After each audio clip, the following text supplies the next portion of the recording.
और इस कथा में फिर आपने रावण का रूप क्यों धारण किया, राम का क्यों नहीं? बहुत अच्छी बात आपने कही। सबसे पहले जो भी देखता है ना इस पोस्टर में वो, और मैं भी जब आया पहली बार इस प्ले को देखने के लिए, तो मुझे भी ये लगा कि बट रावण के रूप में ये तो, और जैसे जो इंडस्ट्री में भी जो कहा जाता है कि कैरेक्टराइजेशन हो जाएगा, आपको ब्लॉक किया जाएगा।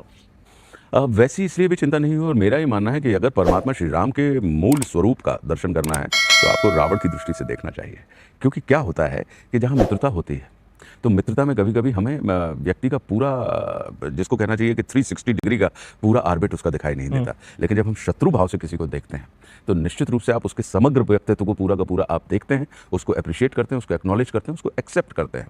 तो रावण की दृष्टि से जब आप परमात्मा श्री राम को देखेंगे तो आप पाएंगे कि फिर वो, क्योंकि मेरा अपना ये मानना है कि वो शत्रु ही होता है जो हमारे अंदर की सुप्त पड़ी हुई ऊर्जा को जागृत करने का काम करता है। वो शत्रु ही होता है कि यदि हम अक्षम हैं तो वो हमें सक्षम होने के लिए प्रेरित करता है। वो शत्रु ही होता है यदि हम सीमित हैं तो हमें अपने दायरे को बढ़ा के असीमित करने के लिए प्रेरित करता है। तो इसका अर्थ ये हुआ कि शत्रु हमारे तिरस्कार का नहीं, नमस्कार का विषय होता है। तो अपने शत्रु को नमस्कार करके देखिए, वो आपका परिष्कार कर देगा। तो मेरा अपना ये मानना इसमें रहा है। और मर्यादा पुरुषोत्तम श्री राम का जो चरित्र है वो इतना अद्भुत, इतना अनुपम और इतना अनूठा है कि वो आपको अपने आप में, आपके हृदय में कहीं ना कहीं सकारात्मकता का संचार करते हैं कि एक ऐसी कथा या एक ऐसा व्यक्तित्व जिनके पास कुछ नहीं था या सीमित साधन थे, सिर्फ संकल्प शक्ति थी, वो किसी ऐसे व्यक्ति के साथ सामने आ रहे हैं जिसके पास सब कुछ है, असीमित साधन है और संकल्प शक्ति भी है।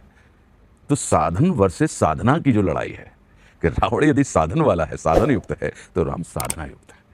तो जो जनरली हम लोग साधन को ही अपनी साधना मान लेते हैं, और राम की इस पूरी की पूरी कथा में आप देखेंगे कि वो साधना है जिसने समस्त साधनों को कहीं ना कहीं आपके जीवन में उपलब्ध करा दिया। तो मेरे मन में ये था कि रावण का जो चरित्र है, क्योंकि रावण एक ऐसा किरदार, परम ब्रह्म परमात्मा यदि निराकार की बिरादरी से साकार हो रहे हैं तो किसी सामान्य से व्यक्ति के शमन के लिए तो नहीं होंगे।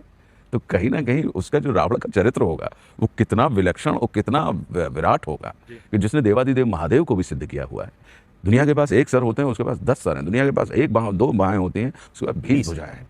लोग किसी एक इलाके को जीत लेते हैं या एक देश को जीत लेते हैं, लेकिन उसने तीनों लोगों के ऊपर अपना साम्राज्य स्थापित किया हुआ है। देव, वो जिनके प्रति लोग याचना के भाव से भरे रहते हैं, वे सारे के सारे देव रावण के दरबार में याचक के भाव से खड़े हुए हैं।